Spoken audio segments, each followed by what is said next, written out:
Hi everyone, welcome to మా channel. రోజు chicken తిని తిని బోర్ కొట్టింది. సరదాగా బయటకు వెళ్దామని నైఫ్ చికెన్కి తీసుకెళ్తున్నాను. ఒకసారి నైఫ్ చికెన్ చూసేద్దాం రండి. మీరు చూస్తున్నారు కదా, ఇదే నైఫ్ చికెన్. ఓకే, మొత్తానికి నైఫ్ చికెన్కి వచ్చేసినాం. లోపలికి వెళ్ళి ఐటమ్స్ అన్ని చూసి తిందాం రండి. ఇక్కడ చాలా రకాల వెరైటీస్ ఉన్నాయి. మొత్తానికి 2 ఐటమ్స్ ఆర్డర్ ఇచ్చాము. ఆర్డర్ అయితే ఇచ్చేసాం. కూర్చొని ఉంటాం, ఆర్డర్ కోసం అయితే వెయిట్ చేస్తున్నాం. ఈరోజు చూడొచ్చు ఇక్కడ ఎలా ఉందో. ముందు అయితే వెళ్ళి ఉంటారనుకుంటున్నాను.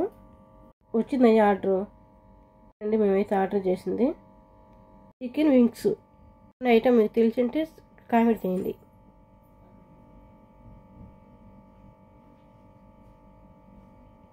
టేస్ట్ అయితే వేరే లెవెల్ అబ్బా. మీరు ఎవరైనా తినకన్నా ఉంటే ఒక్కసారి నైఫ్ చికెన్కి వెళ్ళండి, మంచి టేస్ట్ చూస్తారు. మొత్తానికి నాకు ఒక ఫ్రెండ్ దొరికింది. Subscribe yeah.